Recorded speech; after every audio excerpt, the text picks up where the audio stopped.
আমাদের ভাগনাপুর কাপড় কুকুর ছানা, আমাদের ভাগনাপুর কাপড় কুকুর ছানা কীভাবে ধরেছে দেখেন আপনারা।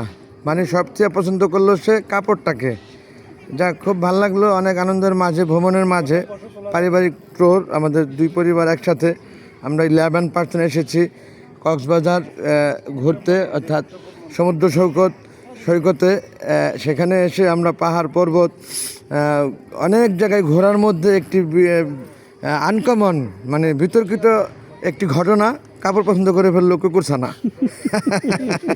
অনেক ধন্যবাদ একজনের ধারণ করা মোবাইল থেকে ভিডিওটি করে নিলাম। এই কুকুর ছানাগুলা দেখছেন আপনারা, এই যে এই কুকুর ছানাগুলির মধ্যে থেকে একটি কুকুর ছানা পছন্দ করছে আমার ভাগনার বউয়ের কাপড়খানা।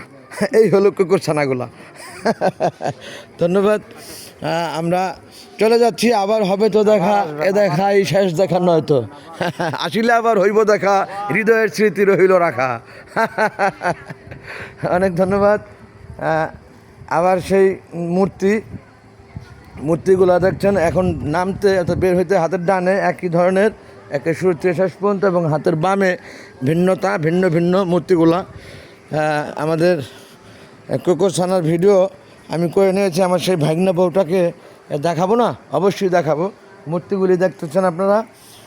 মূর্তি পাশাপাশি সেই ভাগনা অর্থাৎ আমার বড় জ্যাঠাইশের বড় ছেলের বউ, সেই ভাগনা বউ এখানে আছে সবচেয়ে লম্বা দেখতে, আপনারা দেখে বুঝে ফেলবেন। এই মাঝে সবচেয়ে লম্বা, এই মাঝখানে সাদা ড্রেস এবং নিচে সেই চক্রবক্র ড্রেসটি পছন্দ করেছি কুকুর ছানা। আপনাদেরকে আমি একটু ঘোরো এদিকে, এই ভাগনা বউ একটু ঘোরো। তোমার সেই কুকুর ছানার ভিডিও আরেকজনের থেকে নিচ্ছি আমি, তোমার চেহারা দেখাই দিলাম এখন, যে তুমি সেই ভাগনা বউ যে তোমার ড্রেস পছন্দ করছি কুকুর ছানাতে। নামতে হাতের বামে মূর্তিগুলি দেখতে পেলেন আপনারা, খুব সুন্দর সাজে সজ্জিত, দাঁড়ানো রাখা। এখানে আমি দেখাই দিলাম আপনাকে সেই শুরু থেকে এই শেষ পর্যন্ত, অথবা এই মাথার শুরু থেকে ওই মাথার শেষ পর্যন্ত। এটা নামতে হাতের বামে, এবং এটা দেখছেন শুরু থেকে শেষ পর্যন্ত নামতে হাতের ডানে। দেখতে পাচ্ছেন বন্ধুগণ, আর দেখে হয়তো কব না ভিডিওটা, আমি পূর্বে ঢোকার সময় দেখিয়েছি আপনাদেরকে। এটা আবার একটু বড়, বাম ছেলেটা এই পর্যন্ত শেষ হয়ে গেলেও, যে এই পর্যন্ত শেষ, কিন্তু এখানে একটি রোড যাওয়ার পরে ডান ছেলেটা কিন্তু একেবারে গেট পর্যন্ত রেখেছে করে, মাশাআল্লাহ। আমরা চলে যাব, আবার হবে তো দেখা, এ দেখাই শেষ দেখা নয় তো। হ্যাঁ, আমরা সবাই জুতা রেখে জায়গার উপরে এই যে জুতাগুলি দেখতে পাচ্ছেন প্রত্যেকে। এখন এটা টিকিট দ্বারা ঢুকতে হয়, 20 টাকা করে টিকিট রেট, 20 টাকা করে টিকিট কেটে ঢুকতে হয়। এই যে বিমুক্তি বিদর্শন ভাবনা কেন্দ্র, এখানে জুতা পায়ে প্রবেশ নিষেধ, এবং ঢুকতে দেখিয়েছে আপনাদের একটি মূর্তি কিছু একটা নিয়ে আপ্যায়নের জন্য দাঁড়িয়ে আছে সে এখানে।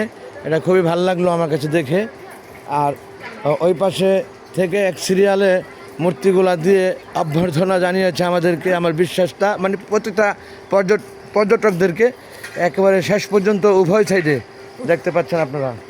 যাই হোক বন্ধুগণ, এখানে আমাদের স্বাগতম জানাইলেও আমরা স্বাগত হয়ে মানে ঢুকে বিমুক্তি বিদর্শন ভাবনা কেন্দ্র ও ভুবন শান্তি 100 ফুট সিংহসজ্জা গৌতম বুদ্ধ মূর্তি, এই যে আমাদের বের করার জন্য দাঁড়িয়ে আছে গেট ধরে। আমরা বের হলে গেটটি লাগাই দেবে, এটা হলো গাড়ি ওঠার পথ সম্ভাব্য। এই যে আমরা এখানে বাঁশ দিয়ে আটকে রাখা, আমরা কিন্তু এখান দিয়ে উঠিনি। ওই পাশে আবার আগুন জ্বালাইছে, ঠান্ডা শীতে ময়লা পড়ছে, ভালোই লাগছে। আমরা এই ডান দিক দিয়ে সিঁড়ি জুতা রেখে সুন্দরভাবে উঠলাম, এবং এখান দিয়ে দেখা দিচ্ছে আপনাদের গাড়ি নিয়ে ওঠা যাবে। আল্লাহ হাফেজ এভরিবডি, ভালো থেকো। হ্যাঁ, okay, thank you very much, thank you. Oh my God, আবার হবে তো দেখা, এ দেখাই শেষ দেখা নয় তো।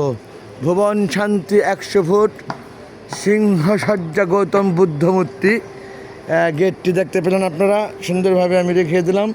আর দীর্ঘায়িত করছে না ভিডিওটি। দিন শেষে ভুল কোর্টে যদি থাকে ক্ষমা সুন্দর দৃষ্টিতে রাখবেন প্রত্যেকে। আল্লাহ হাফেজ এভরিবডি, থ্যাংকস অল।